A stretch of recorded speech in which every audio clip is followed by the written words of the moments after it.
Shri Swami Samarth Sunita recipe channel मध्ये आपले स्वागत आहे। आज आपण बनवणार आहे खांडवी। खूप जणांना वाटतं खांडवी बनवणं अवघड आहे, पण असं काही नाही। खांडवी बनवणं खूप सोपं आहे। चला तर पाहूया खांडवी कशी बनवायची आहे ती।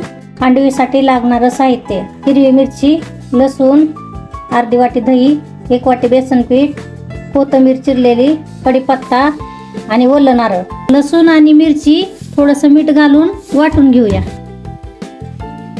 ठेचा आपण बाउल मध्ये काढून घेऊया। आता दही टाकून घेऊया।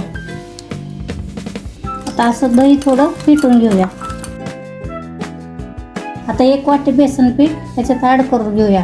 त्या वाटीनं आपण बेसन पीठ घेतलं होतं, त्यामध्ये असे 2 वाटे आपल्याला पाणी घालून घ्यायचं आहे। थोडीशी हळद। हे चांगलं फिटून घ्यायचं, घेऊन आपल्याला चाळणीनं गाळून घ्यायचं आहे। हे असं बॅटर आपल्याला बनवून घ्यायचं आहे। ह्याच्यामधल्या गाठी सगळ्या फोडून घेतलेल्या आहेत मी।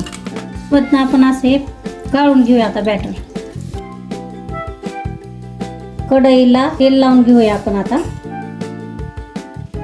हे बॅटर आपण असे कढईमध्ये आता ओतून घेऊया। आपल्याला असं कमी गॅस ठेवायचा आहे आणि कमी गॅसवरच हे आपल्याला चांगलं फेटून घ्यायचं आहे।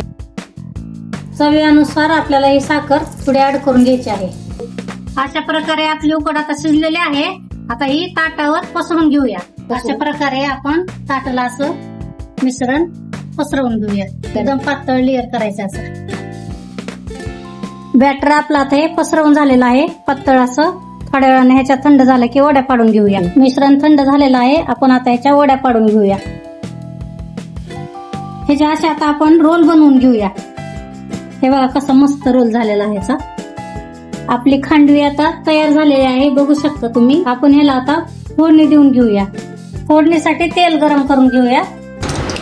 मोहरीचा तडका देऊन घेऊया। थोडासा ह्याच्यात कढीपत्ता टाकूया।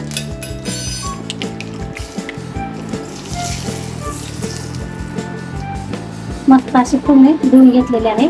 थोडंसं गार्निशिंगसाठी खोबरं वरून असं पेरून घेऊया।